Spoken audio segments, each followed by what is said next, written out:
ആ ഒരു കോംബോ ഉണ്ടായിരുന്നല്ലോ സഞ്ജു ചേട്ടൻ ലക്ഷ്മി ചേച്ചിയുടെ ഒക്കെ നമ്മൾ റിയലൈസ് ചെയ്യാറുമുണ്ട് അന്നത്തെ ആ ഒരു വൈബ് നമുക്കിപ്പോ കുറഞ്ഞിട്ടുണ്ടോ എന്നുള്ളത്. നമ്മളിൽ നിന്ന് വരുന്ന കൗണ്ടറുകളൊക്കെ നല്ലതായിരുന്നു. സഞ്ജു ചേട്ടനെ ഒന്ന് വിളിച്ചിട്ട് എന്തെങ്കിലും ഒരു ചെറിയൊരു ഹെൽപ്പ് ചോദിക്കാനാണ് ഞാൻ വിളിച്ചത്, വേറെ ഒന്നുമല്ല. ഒരു 50,000 രൂപ തരാൻ കാണും. ഞാൻ ഒന്നുകൂടെ ചോദിക്കാമേ. സഞ്ജു ഒരു 5 ലക്ഷം രൂപ തരാൻ കാണുമോ സഞ്ജു? വൃത്തിയുടെ പറയുന്നത് അങ്ങനെ അല്ല സഞ്ജു, സ്ക്രിപ്റ്റ് അതല്ല ചേട്ടാ. ബുദ്ധിമുട്ടാണെന്ന് പറയണം, ഇല്ലെങ്കിൽ യൂട്യൂബേഴ്സിന്റെ പൈസ ഉണ്ടെന്ന് വിചാരിക്കും ആളുകൾ. ഞാൻ ഒന്നുകൂടെ ചോദിക്കാം, സഞ്ജു ഒരു 50 ലക്ഷം രൂപ തരാൻ കാണുമോ സഞ്ജു?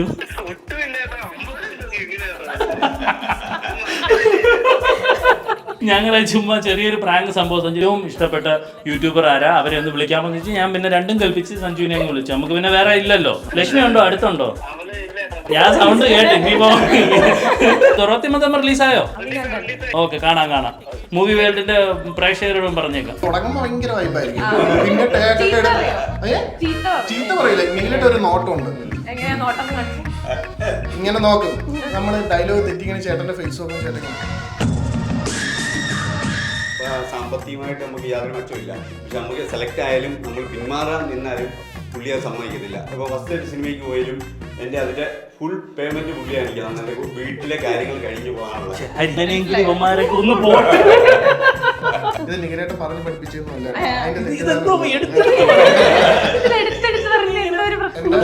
വിചാരിച്ച നടക്കും.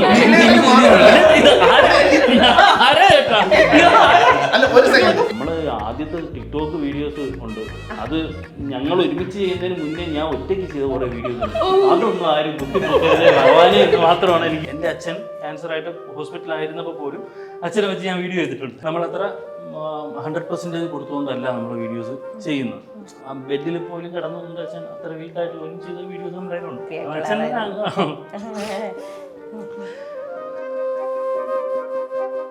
ഓരോ ഞാനീ പറഞ്ഞില്ല, ഞാൻ യാത്രകൾ ചെയ്യുന്നു. ഓരോ ട്രിപ്പിലും ഞാൻ യാത്ര ചെയ്ത് വരുമ്പോൾ ഞാൻ മിസ് ചെയ്യുന്നത് എൻ്റെ അച്ഛനെ തന്നെയാണ്. Hello guys, welcome to movie world. നമ്മൾ ഇന്ന് ടീം കുഞ്ഞിപ്പുഴുവിൻ്റെ പുതിയ ഫ്ലാറ്റിലേക്കാട്ടോ വന്നിരിക്കുന്നത്. പണി തീർന്നിട്ടില്ല, അവിടെ ടീം വെയിറ്റ് ചെയ്യുന്നുണ്ട്. നമുക്ക് കണ്ടാലോ, അവിടെ നിഖിൽ ചേട്ടനുണ്ട്, ലെന ചേച്ചിയുണ്ട്, മോളുണ്ട്, പിന്നെ അനുചേട്ടനുണ്ട്, ഹരിച്ചേട്ടനുണ്ട്. അപ്പോൾ നമുക്ക് എല്ലാവരും കാണാം, കുറച്ച് വിശേഷങ്ങൾ അറിയാം. ഞാൻ പറഞ്ഞില്ലേ, തീർന്നിട്ടില്ല പണി. അപ്പോൾ പണി തീരാത്ത ഒരു ഹോം ടൂറാണ്. വാ. ഹലോ, ഇവിടെ ഞാൻ പറഞ്ഞില്ലേ പണി നടക്കുന്നേ ഉള്ളൂ, അവരകത്ത് തിരക്കായിരിക്കും. ചേട്ടാ ചേച്ചി, പിച്ചക്കാര് വന്നിട്ടുണ്ടല്ലേ?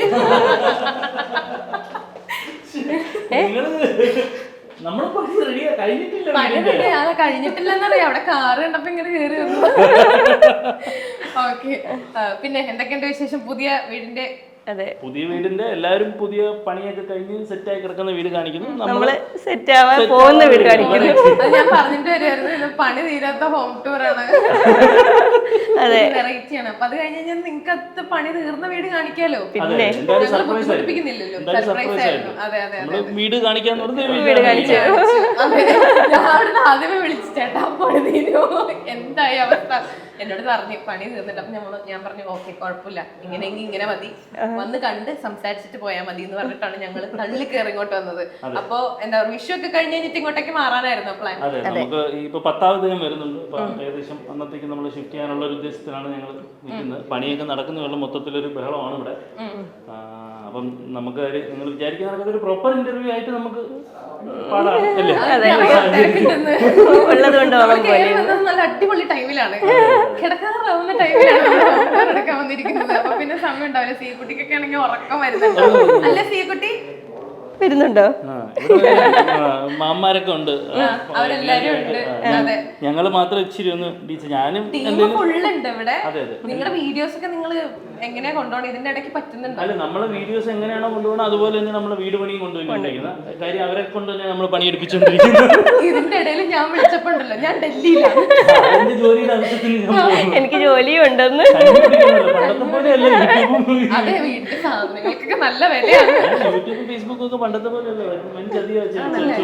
പക്ഷെ നമ്മുടെ വിചാരം ഉണ്ടല്ലോ, യൂട്യൂബും ഫേസ്ബുക്കും ഒക്കെ നന്നായിട്ട് ഓടുന്നുണ്ടല്ലോ, നല്ല പൈസ ഉണ്ട് കയ്യിൽ, എവിടെ കൊണ്ട് വെക്കുന്നത്? അപ്പൊ നമ്മള് ആ വീഡിയോ ഇട്ട സമയത്ത് ഫ്രണ്ട് വീട്ടിൽ ആളുകൾ കമന്റ് ഇട്ടിട്ടുണ്ടായിരുന്നു, വീട്ടിന്റെ ഫ്രണ്ടിൽ എഴുതി വെക്കണം ഈ വീട് യൂട്യൂബിന്റെ ഐശ്വര്യം എഴുതി വെക്കണമെന്ന് കമന്റ് ഇട്ടിട്ടുണ്ടായിരുന്നു. പക്ഷെ സത്യം പറഞ്ഞ അങ്ങനെയൊന്നുമല്ല, നല്ല പട്ടിപ്പണി എടുത്തിട്ട്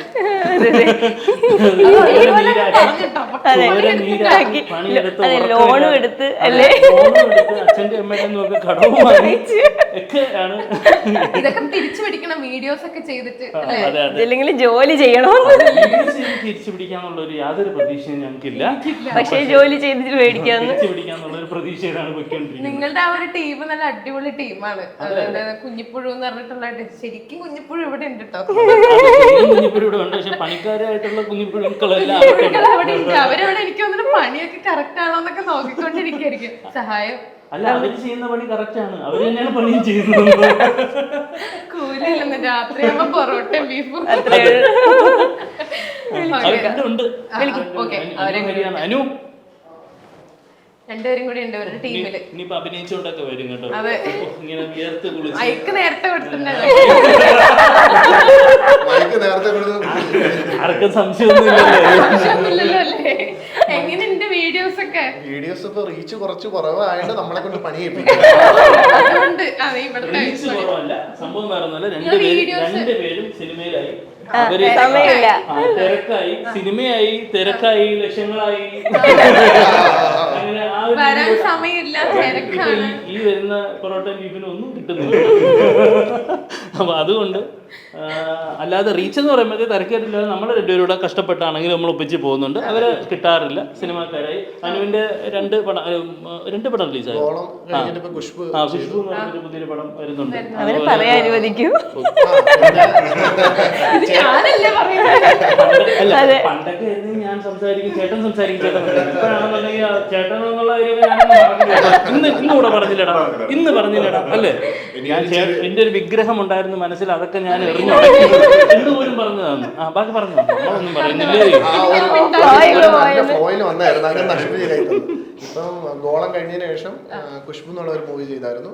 അതിനുശേഷം എലമെന്റ്സ് ഓഫ് സിനിമയിൽ അൽത്താഫിന്റെ ഫ്രണ്ടായിട്ട് ചെയ്തുകൊണ്ടിരിക്കുക.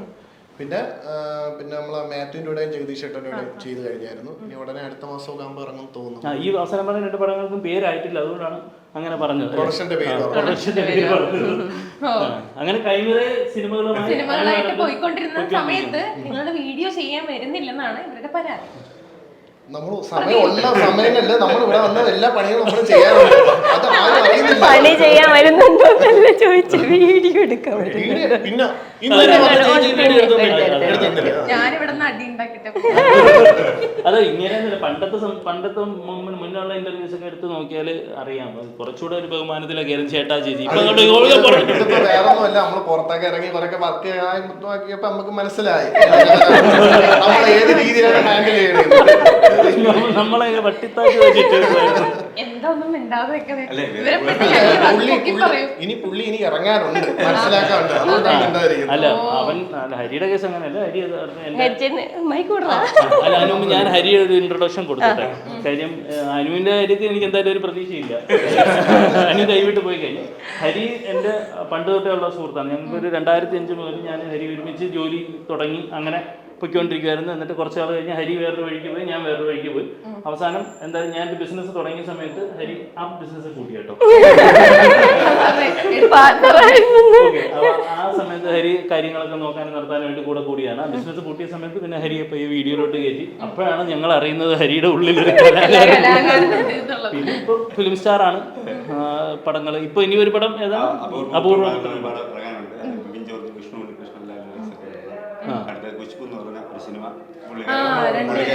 അതിൽ രണ്ടുപേരും ഉണ്ട്. പിന്നെ ശുക്രൻ എന്ന് പറഞ്ഞൊരു മൂവി ഉണ്ട്, അത് ഞങ്ങൾ എല്ലാവരും ഉണ്ട്. ഇതെല്ലാരും ഉണ്ടല്ലേ? അല്ല നമ്മള് സൈഡ് ഇവരൊക്കെ എല്ലാവരും വളർന്ന് കണ്ടാ മതി. ഇതൊക്കെ കണ്ടാ മതി. അങ്ങനെ പൊയ്ക്കൊണ്ടിരിക്കുന്നു. വീഡിയോസിന്റെ കുറെ പ്ലാൻസ് ഒക്കെ അവിടെ നിക്കട്ടെ. നിങ്ങളുടെ പണ്ടത്തെ കുറെ വീഡിയോസ് ഒക്കെ ഇല്ലേ? ഞാനുണ്ടല്ലോ ഇതിന്റെ ഇടയില് ഞാൻ നിങ്ങളുടെ രണ്ടുപേരുടെ കല്യാണ വീഡിയോ കണ്ടിട്ടുണ്ട്. അതിനകത്ത് ഞാൻ നോക്കിയിട്ടുണ്ടല്ലോ നേരെ കുറച്ച് നാളുകൊണ്ട് ഞാൻ താടി ഉണ്ടായിരുന്നു. ഇപ്പൊ ഞാൻ ഈ ഒരു ഈ ആ ഫിലിം ഷൂട്ടിന്റെ സമയത്താണ് ഞാൻ ഈ താടി എടുത്തത്. ഒരു പോലീസ് ഓഫീസറുടെ ഒരു ചെറിയ റോളാണ്. അതിന് വേണ്ടിയിട്ട് താടി എടുത്തത്. ചേച്ചിക്ക് ആ ഒരു ഇതൊക്കെ ഓർക്കുമ്പോഴേക്കും ആ മൊമെന്റ്സ് ഒക്കെ ഓർക്കുമ്പോ എന്താ മനസ്സിലേക്ക് വരുന്നത്? അയ്യോ വർഷമായിട്ട് ഓർമ്മ കിട്ടുന്നില്ല. നല്ലതായിരുന്നു. അന്ന് ചേട്ടന് ക്ലീൻ ഷേവ് ആയിരുന്നു. എന്തിനായിട്ട് അങ്ങനെ വന്ന് കല്യാണത്തിന്റെ സമയത്ത് ആ സമയത്ത് ഞാൻ ഡൽഹിയിലായിരുന്നു. അപ്പൊ ഡൽഹി വൈബ് പിടിച്ച് കളർത്ത മുടിയൊക്കെ ഒന്ന് കളർ ചെയ്ത് മീശയൊക്കെ എടുത്ത് വന്നു. പക്ഷെ അത് ഇപ്പൊ കാണാൻ അല്ല അതല്ല, അത് കുഞ്ഞും കുഴപ്പമില്ല. നമ്മള് ആദ്യത്തെ ടിക്ടോക്ക് വീഡിയോസ് ഉണ്ട്, അത് ഞങ്ങൾ ഒരുമിച്ച് ചെയ്യുന്നതിന് മുന്നേ ഞാൻ ഒറ്റയ്ക്ക് ചെയ്ത കുറെ വീഡിയോസ് ഉണ്ട്. അതൊന്നും ആരും കുത്തിപ്പൊക്കരുത് ഭഗവാനെ എന്ന് മാത്രമാണ് എനിക്ക് കാണത്തില്ല എന്നുള്ള വിശ്വാസത്തിൽ ഞാൻ ടിക്ടോക്കൊക്കെ പോയല്ലോ. ഞാനങ്ങ് അഴിഞ്ഞാടിയിട്ടുള്ള ഈ പഴയ വീഡിയോ എന്ന് പറയുമ്പോൾ ഞാൻ അതാ ചിന്തിച്ച അപ്പോഴാണ് കല്യാണം നടക്കുന്നത്. ആ സമയത്തെ വീഡിയോ ഒക്കെ കണ്ടിട്ടാണെന്നുണ്ടെങ്കിൽ നിങ്ങൾ മാരേജ് നടക്കുമായിരുന്നു. അത് നമ്മൾ ആക്ച്വലി സംഭവം എന്ന് വെച്ചാൽ നമ്മുടെ കല്യാണം കഴിയുന്നത് 2014 ഒരു 2-3 വർഷം കഴിഞ്ഞിട്ടാണ് നമ്മൾ ഈ വീഡിയോയുടെ പരിപാടികളിലേക്ക് കടക്കുന്നത്. അതായത് ടിക്ടോക്കിലാണ് നമ്മൾ വീഡിയോസ്. ആദ്യം ചേട്ടനായിരുന്നു ചെയ്യുമായിരുന്നത് വീഡിയോസ്. അപ്പോഴത്തേക്കും എനിക്ക് വലിയ താല്പര്യം ഉള്ള കൂട്ടത്തിലായിരുന്നില്ല. പിന്നെ നമ്മൾ ഓൺ വോയിസ് ചെയ്യാൻ തുടങ്ങിയപ്പോഴത്തേക്കും ചേട്ടനൊന്ന് വിളിച്ച് കമ്പനിക്കൊന്ന് വിളിച്ച് പിന്നെ ഞാനും ചെറുതായിട്ടൊന്ന് വന്നു. ചെറിയ ചെറിയ വീഡിയോസിൽ അത് നമുക്കൊരു പോസിറ്റീവ് എന്ന് പറയുന്നത് വെച്ചാൽ നമ്മൾ ഓരോ സമയത്തും നമ്മൾ അതിനനുസരിച്ച് ഓഡിയൻസിന് വേണ്ട കാര്യങ്ങൾ നമ്മൾ കൊടുക്കാൻ പറ്റിയെന്നുള്ളതാണ് എനിക്ക് തോന്നുന്നത് നമ്മുടെ ഒരു സക്സസ്. അതെ, അങ്ങനെ എന്തായാലും അതിലോട്ട് വന്നിട്ടാണ് പിന്നെ അതിന് റീച്ച് വരാൻ തുടങ്ങി. അപ്പോഴത്തേക്കും നോക്കിയപ്പോ കൊള്ളാം, അങ്ങനെ അങ്ങനെ പിന്നെ അതെ അങ്ങനെ എങ്ങനെയാണ് പിന്നെ വരാൻ തുടങ്ങി, പിന്നെ പൈസ വരാൻ തുടങ്ങി. കൊള്ളാം. നിങ്ങൾക്ക് വേറെ പണിയില്ലേ? എന്റെ വീട്ടുകാര് എനിക്ക് സപ്പോർട്ടായിരുന്നു. എന്നാലും കുടുംബക്കാരോടൊക്കെ ചേർന്ന് നിന്ന് കുറ്റം പറഞ്ഞുകൊണ്ടാണ് കുറച്ച് കഴിഞ്ഞപ്പോഴത്തേക്ക് പുതുമ്പി നിങ്ങളുടെ വീഡിയോസ് ഒക്കെ ഭയങ്കരമായിട്ട് റീച്ച് ആവാൻ തുടങ്ങിയതിന് ശേഷം നിങ്ങളുടെ ആ ഒരു വീഡിയോസിന്റെ ക്വാളിറ്റി നിങ്ങൾ എത്രത്തോളം ഇമ്പ്രൂവ് ആക്കാനായിട്ട് ശ്രമിച്ചിട്ടുണ്ട്? എന്തായാലും ശ്രമിച്ചിട്ടുണ്ടാവും. അതെ, അല്ല ഇത് ഞാൻ പറഞ്ഞില്ല, നമ്മൾ സ്റ്റെപ്പ് ബൈ സ്റ്റെപ്പ് ആയിട്ടാണ് നമ്മൾ വന്നുകൊണ്ടിരുന്നത്. നേരത്തെ ഞാൻ പറഞ്ഞായിരുന്നു. ഇപ്പോൾ ഞങ്ങളുടെ ഒരു സക്സസ് എന്ന് പറയുന്നത് ഓഡിയൻസിന് വേണ്ട സാധനങ്ങൾ നമുക്ക് അതേ രീതിയിൽ നമുക്ക് കൊടുക്കാൻ പറ്റി എന്നുള്ളതാണ്. അപ്പോൾ ഞങ്ങൾ ആദ്യം ഈ പറയുന്ന മൊബൈലിൽ ഒക്കെയാണ് ചെയ്തുകൊണ്ടിരുന്നത്. അപ്പോഴാണ് ഈ പറയുന്നത് നമുക്ക് ഓരോ സ്റ്റേജിലും ഞങ്ങളിങ്ങനെ അപ്ഗ്രേഡ് ആയി. ആദ്യം ഞാൻ ഒറ്റയ്ക്ക് ചെയ്തു തുടങ്ങി, പിന്നെ അത് കഴിഞ്ഞപ്പോൾ ലെന കൂടി. അപ്പോൾ നമ്മൾ കുറച്ച് ഒരുമിച്ചുള്ള ലിപ്സിങ്ക് വീഡിയോസ് ചെയ്തു. പിന്നെ അത് കഴിഞ്ഞ് ഞങ്ങൾ ഓൺ വോയിസ് വീഡിയോസ് ചെയ്തു. അപ്പോൾ അതെല്ലാം നമ്മുടെ ഒരു അപ്ലിഫ്റ്റ്. പിന്നെ ഈ സാധനം തന്നെ നമ്മൾ DSLR ക്യാമറയിൽ ചെയ്തു തുടങ്ങി. സോ അങ്ങനെ ഓരോ സ്റ്റേജിലും നമ്മൾ അങ്ങനെ ക്വാളിറ്റി വിഷ്വൽ ക്വാളിറ്റി ആണെങ്കിലും കോണ്ടന്റ് ക്വാളിറ്റി ആണെങ്കിലും ഇമ്പ്രൂവ് ചെയ്ത് വരുന്നുണ്ട്. പിന്നെ ഇത് എപ്പോഴും ഇതൊരു ക്വാളിറ്റി എന്ന് പറയുന്നതിൽ ഞാൻ മനസ്സിലാക്കിയെടുത്തോളം എപ്പോഴും നമുക്കൊരു ഹൈ ക്വാളിറ്റി എന്നുള്ളതിന് അനുസരിച്ചല്ല റീച്ച് ഇരിക്കുന്നത്. ചിലപ്പോൾ നമുക്ക് കോണ്ടന്റുമാണ്, ചിലപ്പോൾ അതിന്റെ മേക്കിംഗ് ആണ്, ചിലപ്പോൾ അതിൽ കിട്ടുന്ന ആദ്യത്തെ ഒരു ഹൂക്കായിരിക്കും. നമുക്ക് അറിയാമല്ലോ എങ്ങനെയാണ്. അപ്പൊ ആ ഒരു രീതിയിലാണ് ഇത്.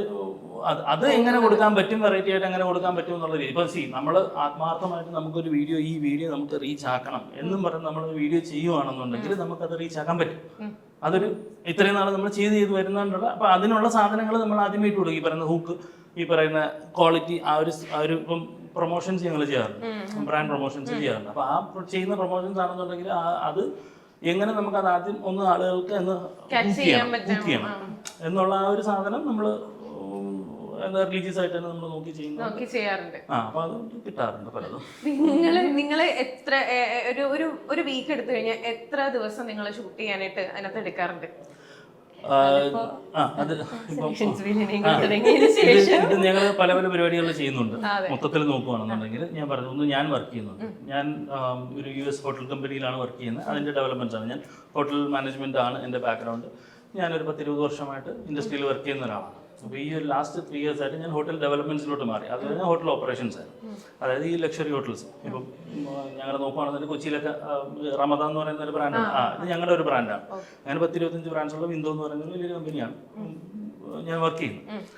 അപ്പം എനിക്ക് മൺഡേ ടു ഫ്രൈഡേ ഞാൻ എൻ്റെ ജോലിയായിട്ട് ബിസിയാണ്. കൂടുതലും ട്രാവലാണ്, എപ്പോഴും യാത്രകളായിരിക്കും എനിക്ക്. അപ്പോൾ അതും ബേസ് ചെയ്തിട്ട് ഞാൻ പലപ്പോഴും മൺഡേ ടു ഫ്രൈഡേ ഷൂട്ടിൽ ഉണ്ടാവാറില്ല. സാറ്റർഡേ സൺഡേ ആണ് ഞങ്ങളുടെ ഷൂട്ട് ഡേയ്സ് വരുന്നത്.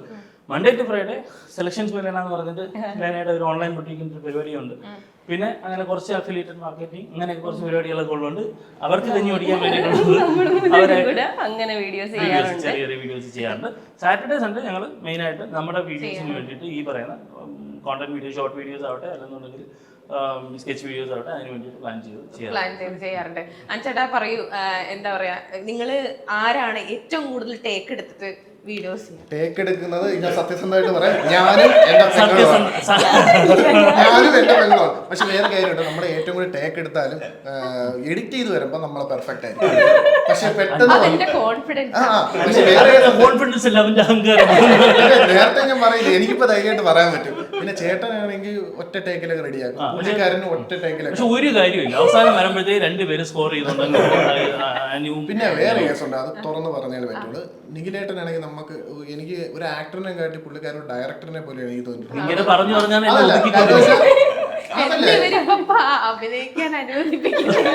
ചുരുക്കി പറഞ്ഞത് നിങ്ങൾ അങ്ങോട്ട് മാറി ഞങ്ങൾ ചെയ്യാം, ക്യാമറയുടെ ബാക്കി ചേട്ടൻ നമുക്ക് ഒരു വീഡിയോ ചെയ്യുമ്പോൾ തന്നെ എടാ നീ ഇങ്ങനെ ഫീൽ കൊടു, ഇങ്ങനെ ഇങ്ങനെ പറഞ്ഞ് ചെയ്താണ് ഇൻ കേസ് പോലെ എനിക്കൊരു മൂവിയിൽ കിട്ടിയതും. അത് പറയുന്നതിൽ തെറ്റില്ലല്ലോ, അത് പറഞ്ഞു പഠിപ്പിച്ചൊന്നുമല്ല. ഇപ്പൊ ആവശ്യമായല്ലോ. ചേട്ടൻ കുറെ ഹെൽപ്പ് ചെയ്തിട്ടുണ്ട്. അതുകൊണ്ട് വേറെ സിറ്റിയിലൊക്കെ പോയി അഭിനയിക്കുന്ന സമയത്ത് നമുക്ക് അധികം ടേക്ക് ഇല്ലാതെയൊക്കെ പെട്ടെന്ന് നമുക്ക് മനസ്സിലാക്കി ചെയ്യാൻ പറ്റുന്നുണ്ട്. അതില് നല്ലൊരു സന്തോഷമുണ്ട്.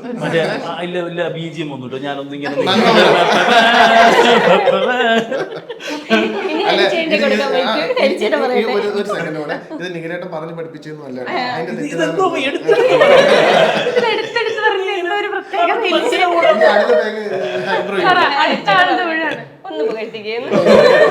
രണ്ട് വാക്ക് നിഖിൽ ചേട്ടനെ പറ്റി പറയാൻ പറഞ്ഞാൽ. നിഖിലിനെ സംബന്ധിച്ചിടത്തോളം ഞാൻ ഒരു സ്റ്റാഫായിട്ടോ അങ്ങനെയല്ല പുള്ളി കാണുന്നത്. എന്നെ മാത്രമല്ല ഒരാളെയും പുള്ളിയുടെ കുടുംബത്തിലെ ഒരു അംഗത്തെ പോലെ എല്ലാവരും കാണും. ഒരു മിനിറ്റ്, ഇത് പുതിയ വീടാണ്, ചിലപ്പോ അവിടെ തട്ടിയിട്ട് പുള്ളിയെ പുകഴ്ത്താനോ.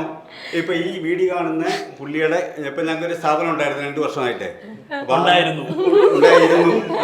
അപ്പൊ അതിൽ വർക്ക് ചെയ്ത പല സ്റ്റാഫുകളുണ്ട്. അവർക്കും അറിയാം, അവരെയും കാണുന്നത് എങ്ങനെയാ. അവർക്ക് എന്തെങ്കിലും കുടുംബപരമായിട്ട് പ്രശ്നങ്ങൾ വരുമ്പോഴോ മറ്റുള്ള പ്രശ്നങ്ങൾ, ഒരു സ്വന്തം കുടുംബത്തിലെ ഒരാളെ എങ്ങനെ നോക്കുന്നു അതേപോലെ തന്നെ പുള്ളി നോക്കും. അത് പുള്ളിയുടെ വലിയ ഒരു പ്ലസ് പോയിന്റ്.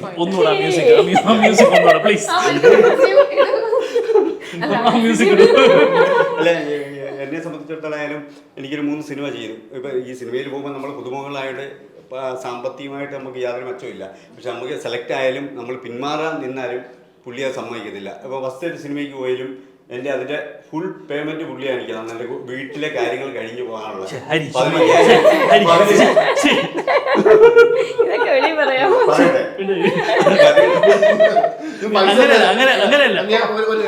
കടം കൊടുത്തതല്ല കേട്ടോ.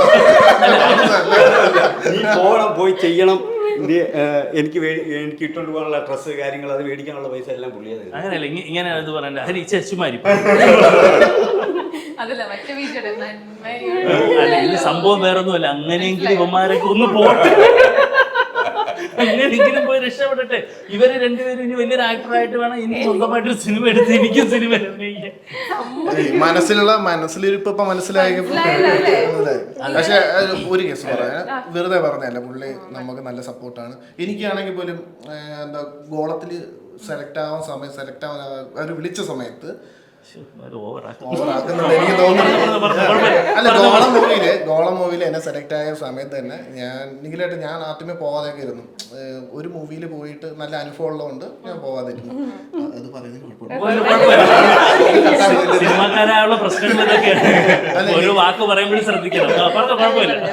നിഖിലേട്ടനാണ് ഗോളത്തിലൂടെ പോടാന്ന് നിനക്ക് കിട്ടുന്ന ഓഫറിൽ പോടാന്ന്. ഞാൻ സത്യം പറഞ്ഞാൽ താല്പര്യം ഇല്ലാതെ പോയത്. പക്ഷെ ആ മൂവിയിൽ അഭിനയിച്ചുകൊണ്ട് മാത്രമാണ് എനിക്ക് ഒരു 3 സിനിമ അടുപ്പിച്ചിപ്പോൾ കിട്ടിയത്. ഇനി ചെറിയൊരു കോള് വന്നിട്ടുണ്ട്, അതൊക്കെ നിഖിലേട്ടന്റെ സപ്പോർട്ട് ഉണ്ട്. അതുപോലെ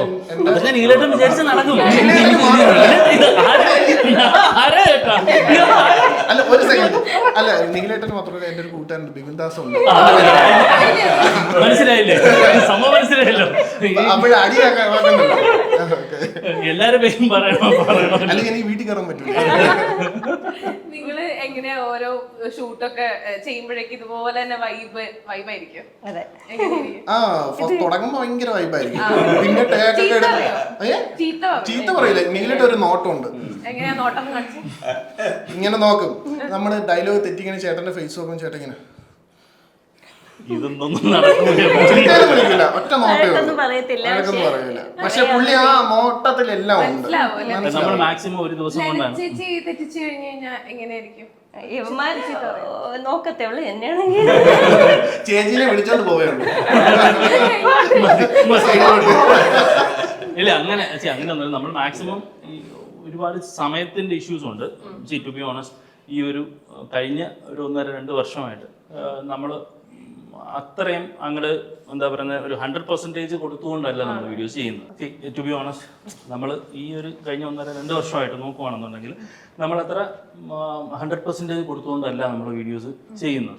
അത് നമ്മുടെ ഓഡിയൻസിൻ്റെ അടുത്ത് നമ്മൾ സോറി പറയേണ്ട ഒരു കാര്യം കൂടെയാണ്. ഞങ്ങളെ ഫോളോ ചെയ്യുന്നവർ ഒരുപാട് എന്താ പറയുക, നമ്മൾ മുമ്പ് ചെയ്തുകൊണ്ടിരുന്ന ഒരു സംഭവം പ്രതീക്ഷിച്ചുകൊണ്ടായിരിക്കും അവർ ഫോളോ ചെയ്തിട്ടുള്ളത്. പക്ഷെ നമുക്ക് ആ ഒരു ഇത് നമുക്ക് ഒരു 1.5 വർഷമായിട്ട് കൊടുക്കാൻ സാധിക്കുന്നില്ല.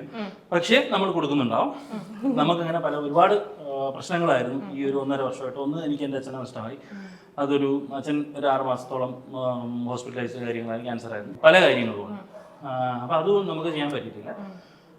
നമ്മുടെ ഇനി ഒരു ഫ്യൂച്ചർ എന്ന് പറയുന്നത് നമ്മൾ ഉറപ്പായിട്ടും നമ്മുടെ ഒരു അടുത്ത സ്റ്റെപ്പ് എന്ന് പറയുന്നത് നമ്മൾ ഫിലിം ചെയ്യുന്നു എന്നുള്ളതാണ്. ഫിലിം ചെയ്യാനെന്ന് പറയുമ്പോഴത്തേക്ക് അതാണ് ഞങ്ങളുടെ ആഗ്രഹം. ഞങ്ങളുടെ ലൈഫിനെ കുറച്ചുകൂടെ പോസിറ്റീവായിട്ട് കാണുന്നത്. ഇതൊക്കെ പ്രോബ്ലംസ് വന്നാലും നമ്മൾ ഹാപ്പി ആയിട്ട് ലൈഫിനെ മീറ്റ് ചെയ്യുന്ന ആളുകളാണ്. അപ്പം എൻ്റെ അച്ഛൻ ക്യാൻസറായിട്ട് ഹോസ്പിറ്റലായിരുന്നപ്പോൾ പോലും അച്ഛനെ വെച്ച് ഞാൻ വീഡിയോ ചെയ്തിട്ടുണ്ട്. അച്ഛന് ഇഷ്ടമായിരുന്നു അങ്ങനെ വീഡിയോസ് ചെയ്യുന്നത്. ഭയങ്കര ഹാപ്പി ആയിട്ട്.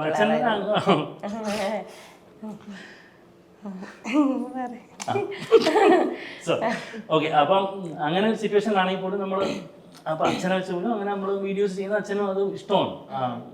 ബെഡിൽ പോലും കിടന്നുകൊണ്ട് അച്ഛൻ അത്ര വീക്കായിട്ട് പോലും ചെയ്ത വീഡിയോസ് നമ്മുടെ കയ്യിലുണ്ട്. ഓക്കെ, അപ്പൊ പക്ഷെ ഇത് വിഷമമുണ്ടാവുമല്ലോ. അതെ, ഈ സമയത്ത് ഓരോ ഞാൻ ഈ പറഞ്ഞില്ല, ഞാൻ യാത്രകൾ ചെയ്യുന്നു. ഓരോ ട്രിപ്പിലും ഞാൻ യാത്ര ചെയ്ത് വരുമ്പോൾ ഞാൻ മിസ് ചെയ്യുന്നതിൻ്റെ അച്ഛനെ തന്നെയാണ്. ഓരോ സ്റ്റേജിലും ഞങ്ങൾക്ക് സ്ട്രഗിളാണ് അച്ഛനില്ലാത്തതുകൊണ്ട്. Okay, coming back to. അപ്പം നമ്മളങ്ങനെ ഹാപ്പി ആയിട്ട് കാര്യങ്ങൾ നോക്കി ചെയ്യുന്ന ആളുകളാണ്. അപ്പം എന്ത് പ്രശ്നം ഉണ്ടെന്നുണ്ടെങ്കിൽ നമ്മൾ ഹാപ്പി ആയിട്ട് ആ ഒരു സിറ്റുവേഷൻ നമ്മൾ പാസ് ചെയ്ത് പോകാൻ ഫേസ് ചെയ്തല്ലേ പറ്റൂ. അത് നമ്മൾ അതിനെ ആലോചിച്ചിരുന്ന് വറി ചെയ്തെന്ന് പറഞ്ഞിട്ട് ഒരു കാര്യവും മാറാൻ പോകുന്നില്ല ലൈഫിൽ. നമ്മൾ ആ ഒരു പ്രശ്നത്തെക്കുറിച്ച് ആലോചിച്ച് വറി ചെയ്യുമ്പോൾ കൂടുതൽ കോംപ്ലിക്കേറ്റഡ് ആവത്തേ ഉള്ളൂ. അതിനെ ഇഗ്നോർ ചെയ്യും, മുന്നോട്ട് പോവുക. വരുന്ന വരട്ടെ, കാണുന്നു, ഫേസ് ചെയ്യുന്നു, ഇനി എന്ത് തന്നെയാണ്. സോ ആ ഒരു ആറ്റിറ്റ്യൂഡിലാണ് ഞാൻ വളർന്നത്. അതേ കണക്ക് തന്നെ ഒരു ഫാമിലിയാണ് എനിക്ക് കിട്ടിയത്. ഞാനാണെങ്കിലും എൻ്റെ പാരൻസ് ആണെങ്കിലും ആ ഒരു വൈബ് തന്നെയാണ് കൂടെ കിട്ടിയ ആളുകൾ. അത് തന്നെ നിങ്ങളുടെ ആ ഒരു കോംബോ ഉണ്ടായിരുന്നല്ലോ, സഞ്ജു ചേട്ടനും ലക്ഷ്മി ചേച്ചിയുടെ ഒക്കെ ആ ഒരു കോംബോ, അത് ശരിക്കും പറഞ്ഞു കഴിഞ്ഞാൽ ഇപ്പൊ ഇടക്ക് ഇപ്പൊ നേരത്തെക്കാട്ടിലും ഇപ്പൊ ഭയങ്കര കുറവാണ്. ഈ ഒരു 1.5-2 വർഷമായിട്ട് ഞാൻ പറഞ്ഞില്ല തിരക്കായതുകൊണ്ടാണ്. അപ്പൊ ആ ഒരു കോംബോ ഒക്കെ നേരത്തെ കുറെ വീഡിയോസ് ഒക്കെ ഇങ്ങനെ കാണുമ്പോഴത്തേക്കും നിങ്ങൾക്ക് അതൊക്കെ മിസ് ചെയ്യാറുണ്ടോ? ഇടയ്ക്കിടയ്ക്ക് എടുത്ത് കാണുന്നതാണ്. നമ്മുടെ പഴയ വീഡിയോസും നമ്മൾ അവരുമായിട്ട് ചെയ്തിട്ടുള്ള വീഡിയോസും ഒക്കെ ഞങ്ങള് ഇടയ്ക്കിടയ്ക്ക് എടുത്ത് കാണാറുണ്ട്. അത് നമ്മൾ റിയലൈസ് ചെയ്യാറുമുണ്ട്. അന്നത്തെ ആ ഒരു വൈബ് നമുക്കിപ്പം ഇത്തിരി കുറഞ്ഞിട്ടുണ്ടോ എന്നുള്ളത്. എന്ന് വെച്ചാൽ എന്റെ സെൻസ് അത് കാണുമ്പോഴാണ് നമുക്ക് എന്തൊരു രസമായിരുന്നു അന്നത്തെ വീഡിയോസും കാര്യങ്ങളും നമ്മൾ ചെയ്തുകൊണ്ടിരുന്നതും. അല്ലെങ്കിൽ നമ്മളിൽ നിന്ന് വരുന്ന കൗണ്ടറുകളൊക്കെ നല്ലതായിരുന്നു കുറെ കൂടെ. അതുപോലെ തന്നെ പ്ലാൻ ചെയ്യാറുണ്ട്, പക്ഷെ പലപ്പോഴും തിരക്കുകളില്ല, പറ്റാറില്ല. സഞ്ജു ചേട്ടനെ ഒന്ന് വിളിച്ചിട്ട് എന്തെങ്കിലും ഒരു കാര്യം സംസാരിച്ചിട്ടുണ്ടെങ്കിൽ പ്രാങ്ക് ചെയ്യാനോ അങ്ങനെ എന്തെങ്കിലും പറ്റുമോ? നിങ്ങള് സഞ്ജുവിനെ വിളിച്ചിട്ട് 50,000 ഒരു മിനിറ്റ് ഉണ്ടെങ്കിൽ ഞാൻ തന്നാലോ? വിളിക്കട്ടെ? ആ വിളിച്ചോ. മൈക്കിന്റെ അടുത്തേക്ക് തെറി കാണാൻ പറഞ്ഞ ഡി പി ചെയ്തോളൂ. സഞ്ജു, സുഖം തന്നെ? സഞ്ജു, പിന്നെ എന്തുകൊണ്ട് വിശേഷം? ഇത് തിരക്കാണോ? പെട്ടെന്ന് എടുത്തല്ലോ ഫോൺ. ഓ, പിന്നെ ഞാനേ ഒരു കാര്യം, ചെറിയൊരു ഹെൽപ്പ് ചോദിക്കാനാണ് ഞാൻ വിളിച്ചത്. വേറെ ഒന്നുമല്ല. ഒരു 50,000 രൂപ തരാൻ കാണുമോ? നീലേട്ടൻ കേട്ടില്ല. നമ്മൾ വീടും പണിയും കാര്യങ്ങളും വണ്ടിയൊക്കെ ആയിട്ട് നടക്കുകയല്ലേ. അയ്യോ അങ്ങനെ ചോദിക്കുമ്പോ തന്നെ പറഞ്ഞു ഇവിടെ സഞ്ജു. സഞ്ജു അങ്ങനെ 50,000 രൂപ തരാമോ എന്ന് 5 ലക്ഷം ചോദിക്കാനുള്ളായിരുന്നു. സഞ്ജു അങ്ങനെ ചോദിക്കുമ്പോൾ അങ്ങനെ പറഞ്ഞുകൂടാ, കാര്യം നമ്മളൊരു ഒരു ഇന്റർവ്യൂവിലായിരുന്നേ. അങ്ങനെ പറയരുതായിരുന്നു കേട്ടോ. തരുന്നത് പറയണം. ഒന്നുകൂടെ പറഞ്ഞു, ഞാൻ ഒന്നുകൂടെ ചോദിക്കാമേ കേട്ടോ. സഞ്ജു ഒരു 5 ലക്ഷം രൂപ തരാൻ കാണുമോ സഞ്ജു?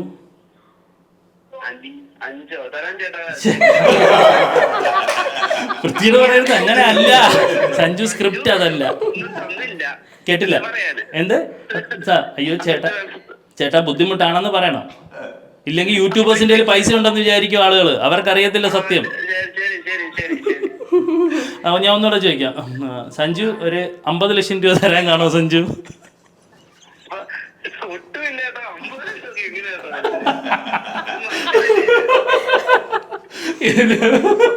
ഞങ്ങളെ ചുമ്മാ ചെറിയൊരു പ്രാങ്ക് സംഭവം. സഞ്ജു വേറെ നല്ല ഒരു നമ്മുടെ മൂവി വേൾഡ് എന്ന് പറയുന്ന ചാനലുണ്ടല്ലോ, അപ്പോൾ അവരുടെ ചെറിയൊരു ഇൻ്റർവ്യൂവിൽ ഞങ്ങൾ നിൽക്കുമായിരുന്നു. അപ്പോൾ ചോദിച്ചു ഏറ്റവും ഇഷ്ടപ്പെട്ട യൂട്യൂബർ ആരാ, അവരെ ഒന്ന് വിളിക്കാമെന്ന് വെച്ച് ഞാൻ പിന്നെ രണ്ടും കൽപ്പിച്ച് സഞ്ജുവിനെ അങ്ങ് വിളിച്ചു. നമുക്ക് പിന്നെ വേറെ ഇല്ലല്ലോ, നമുക്ക് ഇഷ്ടമുള്ള സഞ്ജു മധു, സഞ്ജു ലക്ഷ്മി തന്നെയാണല്ലോ. ലക്ഷ്മി ഉണ്ടോ, അടുത്തുണ്ടോ? ഇല്ല, ഞാൻ സൗണ്ട് കേട്ട്. ഇനിയിപ്പോ വേണ്ട. ഓക്കെ അപ്പോ നമ്മുടെ മറ്റേ ദൊറോത്തിമതം റിലീസായോ? ഓക്കെ കാണാം. മൂവി വേൾഡിന്റെ പ്രേക്ഷകരോടും പറഞ്ഞേക്കാം. ഓക്കെ.